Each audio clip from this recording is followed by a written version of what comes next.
नमस्कार। दोपहर के 2 बज रहे हैं। न्यूज़ 18 इंडिया पर आप सबका स्वागत है। आपके साथ मैं हूं नेहा पंत। इस बुलेटिन की शुरुआत करेंगे इस वक्त की अहम खबर के साथ। सरकार ने लॉकडाउन की वजह से अलग अलग जगहों पर फंसे मजदूरों और दूसरे जरूरतमंदों को फोन करने के 1 घंटे के अंदर खाना मुहैया करवाए जाने का दावा किया है। सुप्रीम कोर्ट में मजदूरों को आर्थिक मदद देने की याचिका पर सुनवाई के दौरान सॉलिसिटर जनरल तुषार मेहता ने बताया कि अगर किसी के पास खाने की कमी है तो वो सरकार के कॉल सेंटर पर फोन कर सकता है। उन्होंने ये भी बताया कि कॉल सेंटर में फोन करने के 1 घंटे के अंदर खाना मुहैया करवा दिया जाता है। सॉलिसिटर जनरल ने ये दावा उन कॉल सेंटरों के लिए किया जो राज्य सरकारों ने मुश्किल हालात से निपटने के लिए बनाए हैं। हमारे साथ इसी खबर पर हमारे संवाददाता एहतिशाम जुड़ गए हैं। एहतिशाम, सरकार की तरफ से जो सॉलिसिटर जनरल ने जो पक्ष रखा है उसको किस तरह से देखा जाए, क्योंकि गरीबों और जरूरतमंदों की मदद की बात इस लॉकडाउन की अवधि में लगातार प्रधानमंत्री मोदी भी करते रहे हैं।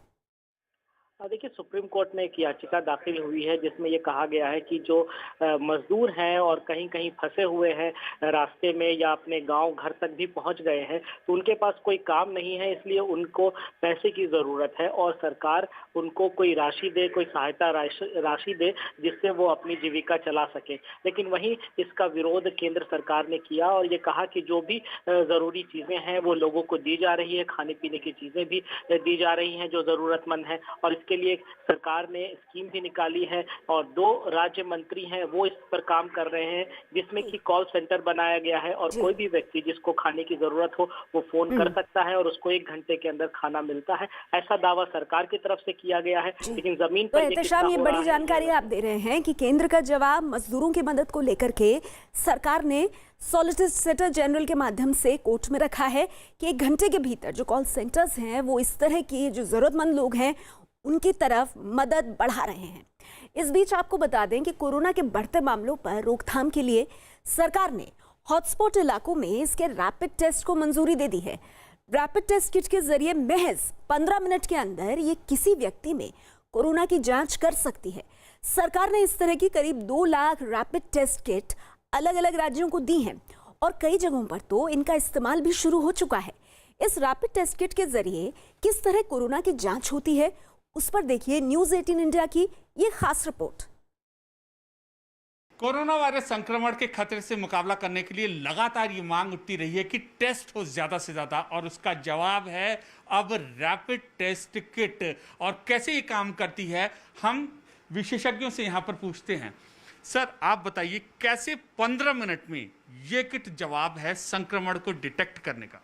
ये जो किट है एक्चुअली ये पूरे किट में 2 कैसेट्स हैं और 2 कैसेट्स 2 डिफरेंट एंटीबॉडीज़ को कॉरस्पॉन्ड करती हैं। एक जो है IgM है जो कॉरस्पॉन्ड करती है एंटीबॉडी IgM को, और दूसरी है IgG। IgM में जो रिजल्ट्स आएंगे वो बताएंगे आपको कि ये जो आपको संक्रमण है वो कुछ इनिशियल पीरियड्स में होना शुरू हुआ है, और IgG बताएगी कि आप लेटर स्टेजेस में पहुंच चुके हैं। तो इन 2 किट से आप 15 मिनट में सिर्फ कुछ बूंदें रक्त की देके और कुछ अपना छोटा सा प्रोसीजर है वो इस्तेमाल करके आप पता लगा सकते हैं कि टेस्ट है कि पॉजिटिव है कि नेगेटिव है। इसमें सबसे पहले 2 कैसेट्स आती हैं। दोनों कैसेट्स जो हैं वो डिफरेंट एंटीबॉडीज़ को कॉरस्पॉन्ड करती हैं। अभी हम आपको खोल के बताएंगे कि कैसे पता चलेगा। This is IgM. This one is will be going to tell you about the already infected ones. So, and this looks like this.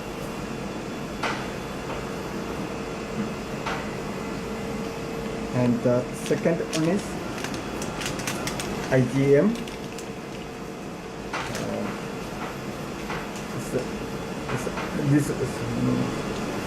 This one is IgG. And this one will say बताएंगे पुराना infection के बारे में। तो सबसे पहले क्या करेंगे हम इसके किट के साथ ही एक ये पाइपेट आती है, तो इस पाइपेट के पीछे हम ये यूज़ करेंगे और इसमें से हम ब्लड को लेके इन अपने सैंपल्स जहाँ पे मार्क किया हुआ है SS वहाँ पे डालेंगे। इसमें हम 3 तरह का सैंपल यूज़ कर सकते हैं, जिसमें एक होल ब्लड है, दूसरा प्लाज्मा, तीसरा सीरम। अगर हम प्लाज्मा या सीरम यूज़ कर रहे हैं तो हम क्या करेंगे, इस पे 2 मार्क्स दिए हुए हैं एक हर एक पाइपेट पे। जो पहला 10 माइक्रोलीटर पे है और दूसरा 20 माइक्रोलीटर पे है। और अगर आप प्लाज्मा या सीरम यूज़ कर रहे हैं तो आपको सिर्फ 20 माइक्रोलीटर सैंपल लेने की ज़रूरत है, और अगर आप होल ब्लड ले रहे हैं तो आपको 20 माइक्रोलीटर, जो कि दूसरे नंबर पे मार्क किया हुआ है, ठीक है। तो अभी हम यूज़ कर रहे हैं एक होल ब्लड, सो हम जो सैंपल लेंगे वो 20 माइक्रोलीटर तक लेंगे। और ये हमने ब्लड सैंपल ले लिया 20 माइक्रोलीटर होल ब्लड सैंपल। इसे हम इस पाइपेट से लेके जहाँ पे एस मार्क है, एस मतलब सैंपल मार्क पे इसे पोर करेंगे। पोर करने के बाद हम क्या करेंगे, इसके साथ एक डाइल्यूशन बफर आता है, इसके दो बूंदे हर एक कैसेट पे डालेंगे। दूसरे में भी 2 बूंदे डालेंगे। अब ये डालने के बाद हमें 15 मिनट रुकना है, और हमने ये टाइमर स्टार्ट कर दिया। तो हमारे 15 मिनट पूरे हो चुके हैं और रिज़ल्ट आ चुका है। तो ये मैं आपको बताना चाहता हूँ, रिज़ल्ट कुछ इस तरह से आया है। आपको 2 लाइनें सी यानी कि कंट्रोल रीजन पे दिख रही होंगी। तो इसका हम ये इंटरप्रिटेशन निकालते हैं कि जो व्यक्ति है वो अनअफेक्टेड है और इसमें अभी तक इन्फेक्शन नहीं हुआ है। लॉकडाउन से देश को धीरे धीरे बाहर लाने के लिए सरकार ने रणनीति तैयार की है। सरकार के उच्च सूत्रों के मुताबिक 3 मई के बाद शर्तों के आधार पर छूट मिल सकती है, लेकिन ये छूट हर जगह लागू नहीं होगी। देखिए, शर्तों के साथ इस छूट को जनता तक पहुंचाया जाएगा और हर जगह ये छूट लागू नहीं होगी, बल्कि सिर्फ ये जो छूट है ये ग्रीन जोन में ही लागू होगी। ग्रीन जोन में छूट मुमकिन है। ये पूरा प्लान 3 मई के बाद क्या होगा हम आपको बता रहे हैं। कुछ समय बाद इस जोन की समीक्षा भी होगी कि आखिर ग्रीन जोन में जो छूट दी गई है उससे कोई नुकसान तो नहीं हुआ। शहर की सीमा के अंदर ही आवागमन की इजाजत होगी, यानी कि शहर की सीमा से बाहर आवाजाही की इजाजत नहीं होगी। सोशल डिस्टेंसिंग और मास्क पहनना 3 मई के बाद भी जरूरी होगा। दफ्तरों में काम हो सकता है, लेकिन अब दफ्तरों में भी काम के नियम काफी हद तक बदल जाएंगे। शादी धार्मिक स्थलों पर कोई राहत नहीं है। शादी धार्मिक स्थलों पर भीड़ नहीं जुटेगी।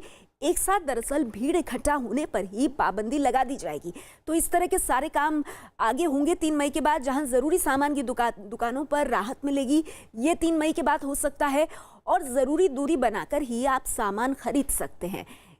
मुंबई, दिल्ली, नोएडा और इंदौर जैसे जो हॉटस्पॉट्स हैं, इन पर कड़ी नजर रखी जाएगी। 15 मई के बाद कोरोना संकट की समीक्षा होगी और उसके बाद ये तय किया जाएगा कि ये प्लान वहां से आगे कैसे बढ़ेगा। तो 3 मई के बाद क्या हो सकता है ये हमने आपको बताया। आगे बढ़ते हैं। मध्य प्रदेश में शिवराज मंत्रिमंडल का पहला विस्तार किया गया। इस मंत्रिमंडल विस्तार में 5 मंत्री शामिल हुए, जिनमें कांग्रेस से बीजेपी के साथ आए 2 सिंधिया समर्थक भी शामिल हैं।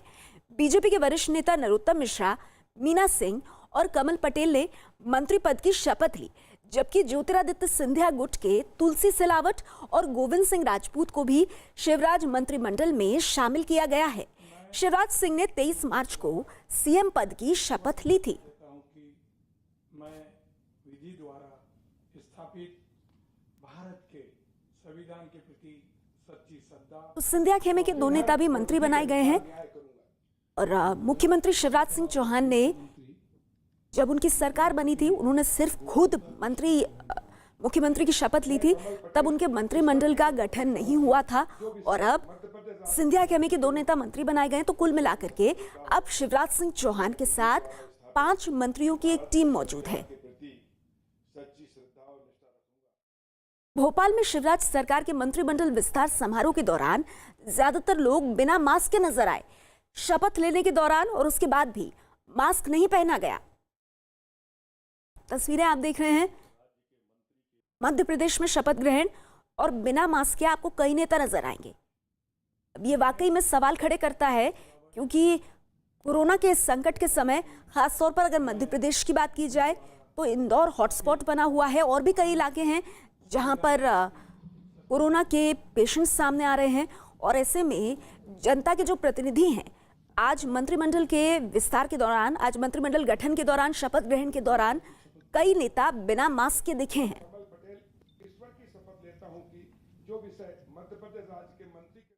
मध्य प्रदेश के मालवा में फूलों की खेती करने वाले किसान परेशान हैं।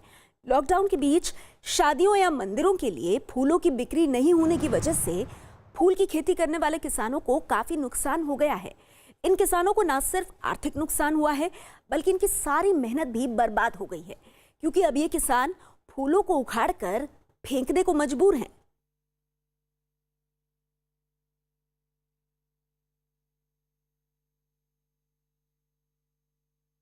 पच्चीस वर्ष से आप फूलों की खेती कर रहे हैं और कम से कम 20-25 बीघा एक एकड़ में खेती करते हैं। और लॉकडाउन जब से लगा, जब कोई फूल तो बिक नहीं रहे, मंदिर बंद हो गए, शादियां बंद हो गई, सारे मांगलिक जो कार्यक्रम थे वो सब बंद हो गए। अब फूल ले जाए तो ले जाए कहाँ, परेशान हो गए। इसलिए इन फूलों को हम निकाल के फेंक रहे हैं। और करें क्या, परेशान है। अब नहीं तो आमदनी आ रही, नहीं खेत से कोई दूसरी पैदा ले सकते हैं और रोजी रोटी भी गई हमारी। बिहार के समस्तीपुर में कालाबाजारी करने के आरोप में सरकारी राशन बांटने वाली दुकान के सामने जमकर हंगामा हुआ। मौके पर पहुंचे खाद्य आपूर्ति विभाग के एक अधिकारी को भी गांव वालों ने 4 घंटे तक बंधक बनाकर रखा।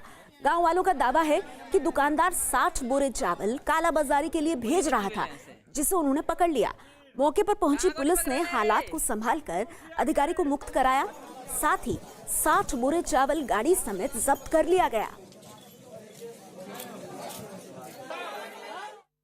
उत्तर प्रदेश के बहराइच में कोरोना से लड़ने के लिए कमर कस ली गई है।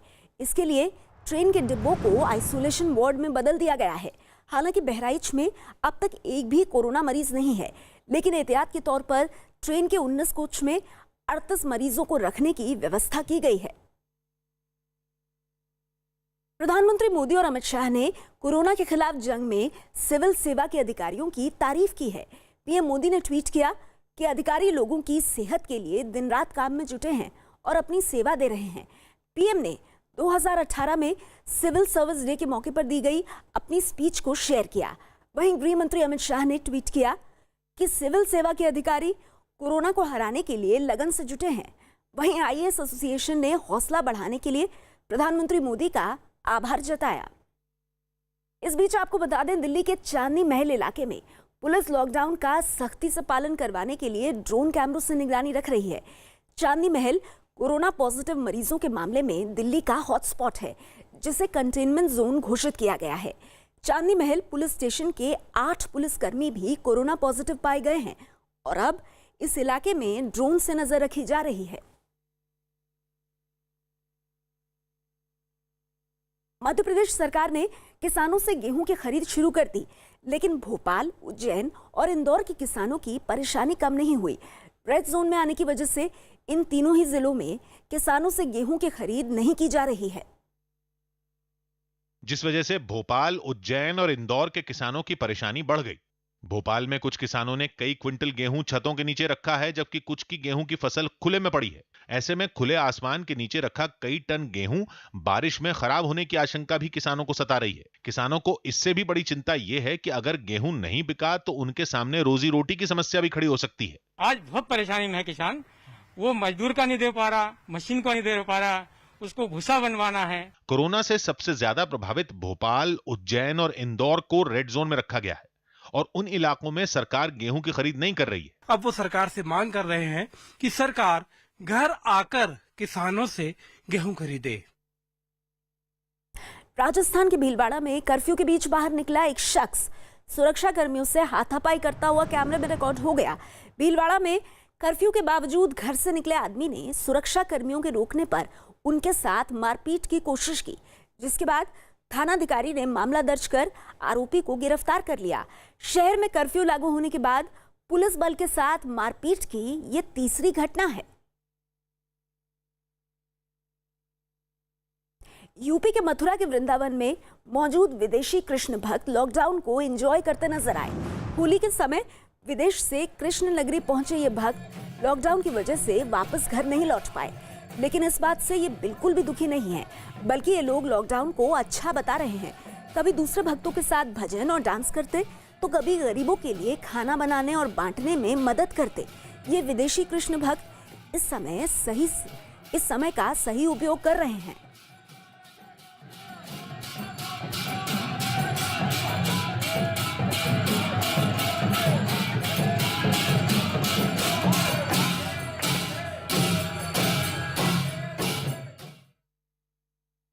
छत्तीसगढ़ के बालोदा बाजार में पुलिस ने लॉकडाउन को लेकर सख्ती बरतनी शुरू कर दी है। इस दौरान बिना मास्क पहने घर से निकलने वालों पर और सोशल डिस्टेंसिंग का पालन नहीं करने वालों पर कार्रवाई की जा रही है। इसी कड़ी में प्रशासन के निर्देशों का पालन नहीं करने वालों पर पुलिस ने कई स्कूटर गाड़ी वालों के चालान काटे। मुंबई में कोरोना के बढ़ते मरीजों को देखते हुए यहां की भाईखला बाजार में सोशल डिस्टेंसिंग का सख्ती से पालन किया जा रहा है। मुंबई की सबसे बड़ी सब्जी और फल मंडी भाईखला में कड़ी सुरक्षा व्यवस्था और पुलिस की निगरानी में खरीदार एक कतार में सोशल डिस्टेंसिंग का पालन करते हुए अंदर पहुंच रहे हैं और दूरी बनाकर जरूरी फल और सब्जियां खरीद रहे हैं। इस दौरान पुलिस इस बात का ध्यान रख रही है कि लोगों के इकट्ठा होने पर किसी तरह की लापरवाही ना बरती जाए। तो तस्वीरें आप देख रहे हैं भाईखला सब्जी मंडी की, और हाल फिलहाल जितनी सब्जी मंडियों से तस्वीरें आई, ज्यादातर जगहों पर हमने देखा कि सोशल डिस्टेंसिंग का बिल्कुल पालन नहीं हो रहा था। लेकिन भाईखला सब्जी मंडी में बिल्कुल ही अलग तस्वीर देखने को मिली। यहाँ कड़ी सुरक्षा है और सोशल डिस्टेंसिंग का भी पालन करते हुए लोग दिखाई दे रहे हैं।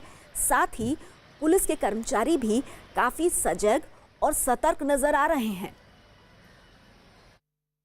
लॉकडाउन में दी गई कुछ छूट के बीच उत्तर प्रदेश सरकार ने गेहूं की खरीद शुरू कर दी है। फिलहाल राज्य के 56 जिलों के सरकारी केंद्रों पर इसके लिए सारे इंतजाम कर दिए गए हैं।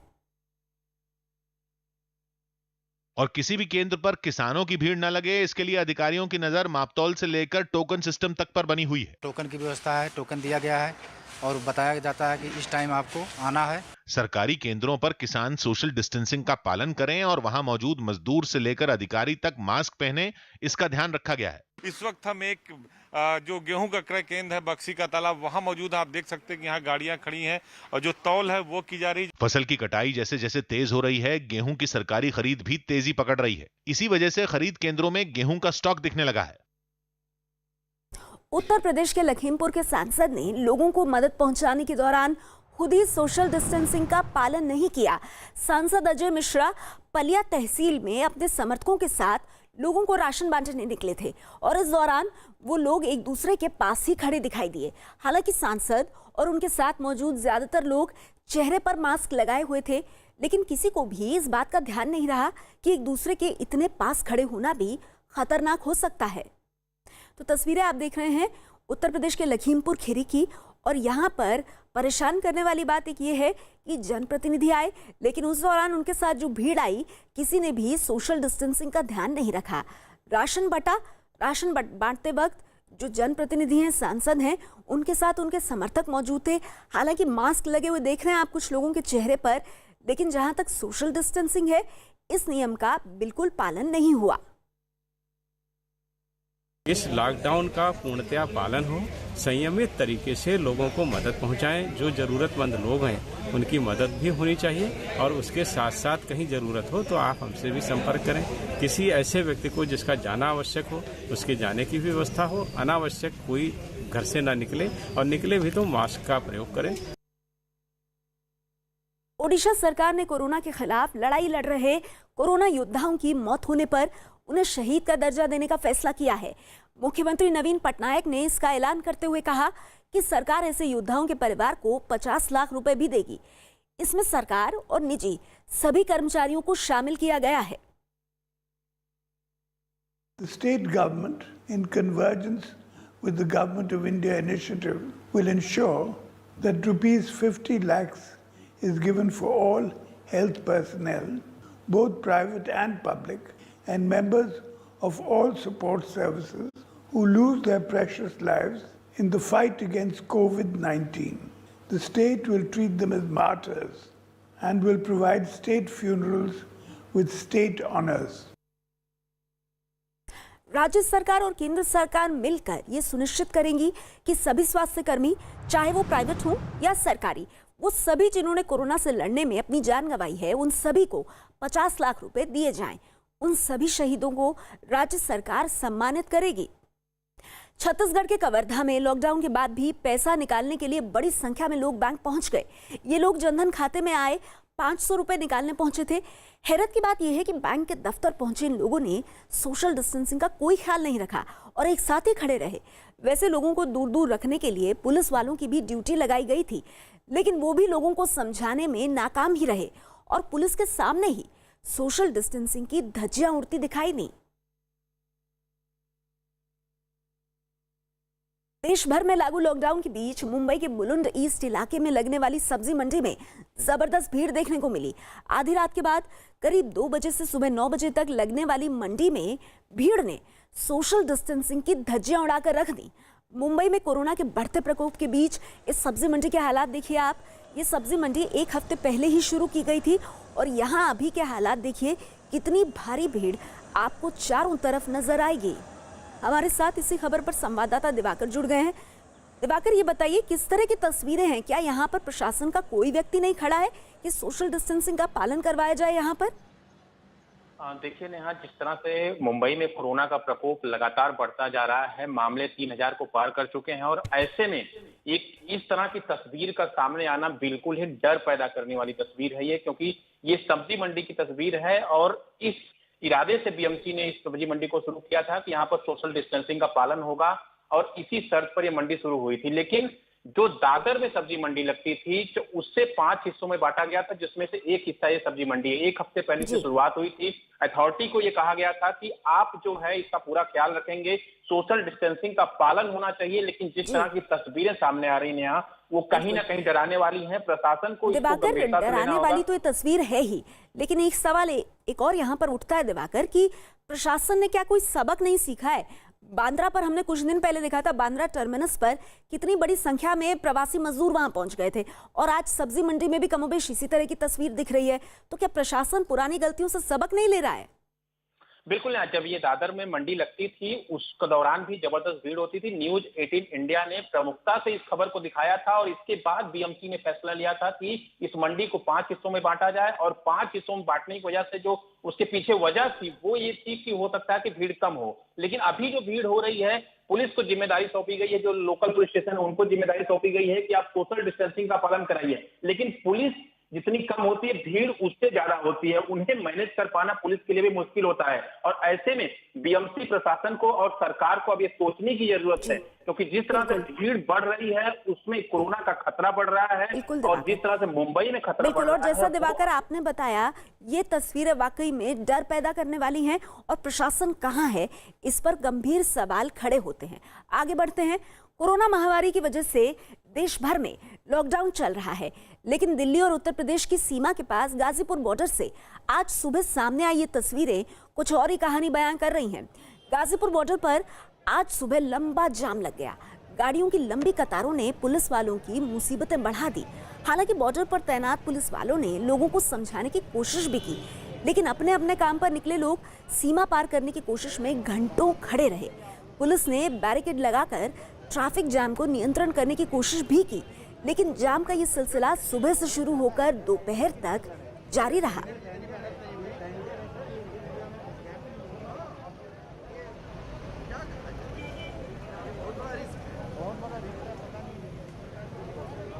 लोगों को समझ